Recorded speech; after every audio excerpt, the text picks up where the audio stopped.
COVID variant has surfaced in the UK, prompting travel bans and chaos. Has the West failed in its handling of the coronavirus? And China and the US join hands in a rescue mission in the Antarctic. Does this daring evacuation break the ice for cooperation closer to home? Welcome to The Point, an opinion show coming to you live from Beijing. I'm Liu Xin.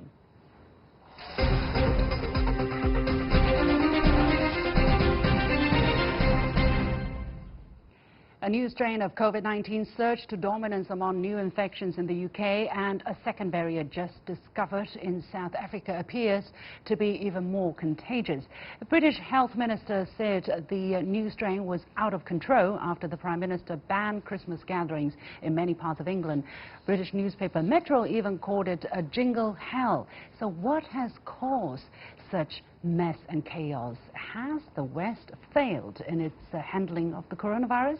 Joining me today from London via Skype is Martin Jakes, visiting professor at Tsinghua University. Martin, it's great to have you on the show, especially on this very special evening. Tell us a bit about this Christmas Eve. How special is it, the things around you? Well, this is probably the worst it's been since it was first began to develop in the UK last March, followed by a lockdown, and we're now 10 months on, and we're in a lockdown which is more or less as severe as it was then, and infection rates are shooting up, and no doubt over time the death toll will increase proportionately. I think people are somewhat not only dispirited but forlorn about the situation, because the reality is that we're no closer to eliminating the virus than we were 10 months ago. What do you attribute what is happening now to? I mean, when you have a new variant, sometimes it is not something that you can control. And yet it seems that this is what prompted you to react very strongly, and the reason why we have you on the show is also because you sent out very recently a volley of 8 tweets, very powerful content that have been reported at least here in China extensively. For instance, you talked about the year started with a major Western assault on China over its handling of COVID-19. China was on the defensive, and 2020 is ending with China riding high and the West in the huge mess. The most obvious reason is that China handled COVID brilliantly and the West failed miserably. What prompted you to write these tweets? Well, just the reality of the situation, because it's not just in the UK, it's right away across Europe. I mean, about the only country that's really done well, a Western country, and it has done well, is New Zealand. Germany was doing well, but it's not doing so well now. And if you look across the continent, Italy, Britain, Germany, France, the picture is bad. And in the United States, it's even worse. Over 300,000 deaths, over 3,000 dying every day. So the reality is that the West, had time to prepare for this. It didn't start in the West until at least 2 months after it started in China. No serious preparations were made, and we've never been able to get on top of the situation. And the reason we haven't been able to get on top of the situation is we've never really been clear what the objective is. Whereas, for example, not just in China but in East Asian countries, there was a clear objective, and that was to eliminate the virus. I don't think that has ever been true in the West, maybe apart from New Zealand. That's the one exception.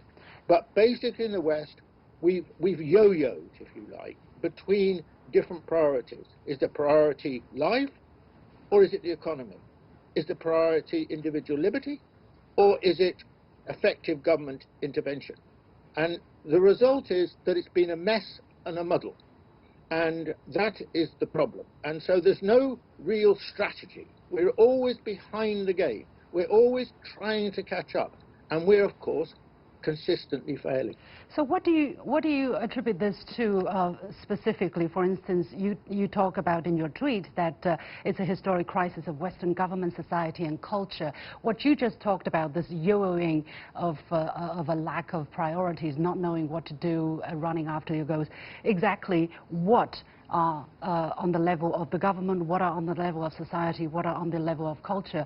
I find it hard to believe that the government or the society or the culture do not want to save people, and yet it seems that they are kind of weighing in between among different priorities. Is it a matter of intention? Is it a matter of incompetence? Is it a matter of just a failed system that needs improvement? Well, actually, I think it's basically all of those things. They're all mixed up into one thing, which is we can't get to grips with the pandemic. Now, you can say, well, you know, this is very rare. It's a first-time occurrence across Europe, or for a very, very long time at least. And so, you know, it's all new and different. But you know, something like a pandemic has tested governments all over the world to the limit. I mean, the only equivalent I can think of really is war, and it's a real test of a government and a society and a culture. Can you rise to the occasion and develop a strategy to deal with it, to have a very clear priority of what the objective is, which has to be to save lives. The economy must come second, because until you're saving lives, then it's impossible to run the economy properly. And people are frightened. So that even if you want them to, you know, to engage in economic activity, they won't do it if they're frightened about the virus. So you have, it's very clear.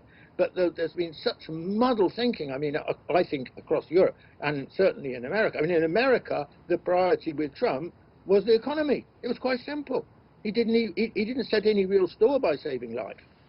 He didn't care about it. It didn't matter to him. Now, in Europe, it's not been as extreme as that, but we've had the same kind of problems about sorting out what to do. And I would say this. First of all, the governments, including certainly my own, I'm sorry to say, has been incompetent. It has always been behind the game. It's never had a clear priority, and so its message to the people and what people hear is constantly confused. Secondly, so what you need is a government with a competent government with a clear strategy.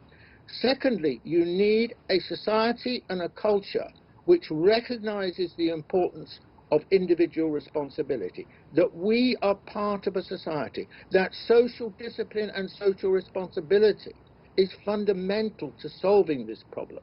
And at the moment, that is not true in Western societies. I'm afraid the problem in Western societies, which is deep-seated, goes back historically in some ways a long time, but it's got worse, I think, over the last several decades, is a sort of selfish individualism. So people, you know, argue about, you know, whether they should wear face masks. I mean, you know, Stephen, now, 10 months later, if you go outside, most people are not wearing a face mask. And they don't, you know, well, it's my right not to wear a face mask, and so on. And so in the culture, there's a lack of commitment to the kind of social discipline that's required. But precisely, that's what people take pride in, you know, the kind of liberty, the kind of rights that they're born with that can't be taken away, and they kind of take it as their own responsibility to take care of themselves. So even if they get sick, they probably don't blame the government, or they don't blame other people so much.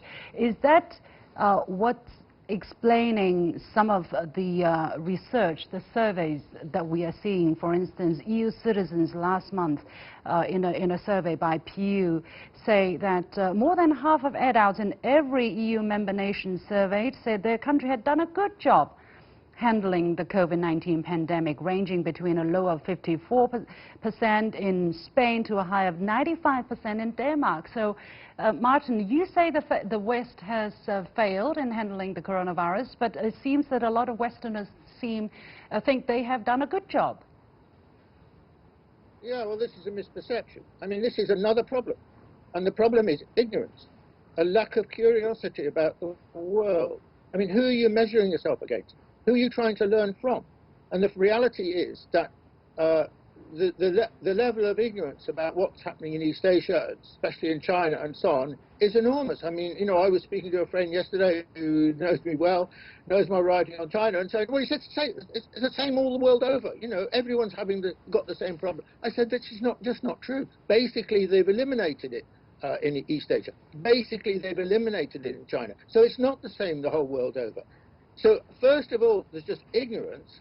But secondly, an unwillingness to learn. And the great problems in the West. It's astonishing that well-educated people are not aware of what's happening here, despite the fact that it's been talked in the news. Is this why you talked about a mentality of being provincial? You said the West likes to think it is cosmopolitan. Wrong. It is increasingly provincial in its mentality. East Asian societies have conquered COVID-19. We barely even acknowledge the fact. We desperately try to ignore that China has succeeded where we have catastrophically failed. Help us understand this provincial mentality is unthinkable for many people.